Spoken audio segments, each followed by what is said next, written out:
દેશમાં 7 તબક્કામાં યોજાનાર લોકસભા ચૂંટણી 2024ના બીજા તબક્કાનું મતદાન હવે પૂરું થતાં ભાજપના રાષ્ટ્રીય નેતાઓ ગુજરાતની 26 પૈકી 25 બેઠકો માટે ઝંઝાવતી પ્રચાર શરૂ કરી દીધો છે। ત્યારે ગુજરાતના સ્થાપના દિવસના દિવસે જ વડાપ્રધાન નરેન્દ્ર મોદી પ્રચારનો આરંભ કરે તેવી રીતે યોજનાઓ બનાવવામાં આવી રહી છે। વડાપ્રધાન પહેલી અને બીજી મે એમ 2 દિવસમાં જ 6 જાહેર સભાઓ ગજવશે। આ સાથે જ વડોદરામાં રોડ શોનું પણ ખાસ આયોજન તેમના દ્વારા કરવામાં આવી રહ્યું છે। વડાપ્રધાનના પ્રવાસ પહેલા જ કેન્દ્રીય ગૃહમંત્રી અમિત શાહ પણ 3 દિવસ ભાજપના પ્રચાર માટે આવવાના છે। તો બીજી તરફ યુવા ન્યાયની વાત રજૂ કરવા કોંગ્રેસ પક્ષના પ્રિયંકા ગાંધી, રાહુલ ગાંધી અને યુવા નેતા કનૈયા કુમાર, ઇમરાન પ્રતાપગઢી પણ ગુજરાતમાં જાહેર સભાઓ કરે તેવું આયોજન કોંગ્રેસ દ્વારા પણ કરવામાં આવી રહ્યું છે। आज मुद्दे વધુ વિગતો સાથે અમારા સંવાદદાતા વિશાલ મહેતા લાઈવમાં જોડાઈ ચૂક્યા છે।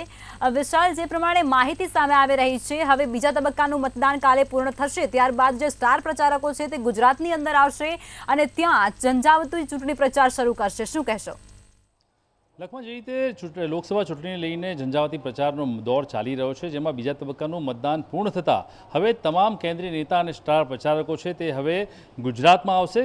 1 મેથી દેશના જે વડાપ્રધાન છે નરેન્દ્ર મોદી તે પણ હવે ગુજરાતમાં આવવાના છે અને અલગ અલગ જગ્યાએ તેઓ સભાનું સંબોધન કરશે।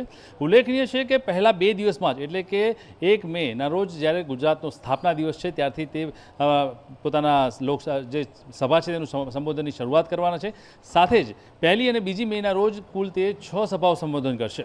મહત્વપૂર્ણ છે કે જ્યારે 26 બેઠકોમાંથી 25 બેઠકોમાંથી જબરજસ્ત ડંકાની ચોટ પર લડાઈ ચાલી રહી છે, ત્યારે આ તમામ બેઠકોને લઈને ક્યાંક ને ક્યાંક તમામ સ્ટાર પ્રચારકો છે તે અત્યારે હાલમાં ગુજરાતમાં આવવા માટે તૈયાર થઈ ગયા છે। ત્યારે મહત્વપૂર્ણ બાબત એ પણ છે કે ક્યાંક ને ક્યાંક જે રીતે ક્ષત્રિય સમાજનું જે ફેક્ટર છે તે નડી રહ્યું છે તેને ડેમેજ કંટ્રોલ કરવા માટે કેટલાક નેતાઓ અને જે ગુજરાતના જે હોમ મિનિસ્ટર છે તે પણ અત્યારે કામમાં લાગેલા છે। હજી સુધી અંશતઃ સફળતા મળી છે, પરંતુ સંપૂર્ણ સફળતા મળી નથી, પરંતુ તેને ડેમેજ કંટ્રોલ કરવા માટે પણ અત્યારે હાલમાં કાર્યવાહી ચાલી રહી છે। ત્યારે સાથે જ નરેન્દ્ર મોદી આ તમામને લઈને હવે લીડ કરશે અને 1 મેથી તેઓ સભા સંબોધનનું કાર્ય આરંભશે। નરેન્દ્ર મોદી 1 મેના રોજ જ્યારે ગુજરાતમાં આવવાના છે તે પહેલાં જ 27થી 29 તારીખ સુધી કેન્દ્રીય જે ગૃહમંત્રી છે તે પોતે પણ અત્યારે હાલમાં અહીંયા આવશે અને ત્યારબાદ તેઓ સભાનું સંબોધન કરશે, અલગ અલગ જગ્યાએ વિઝિટ કરશે।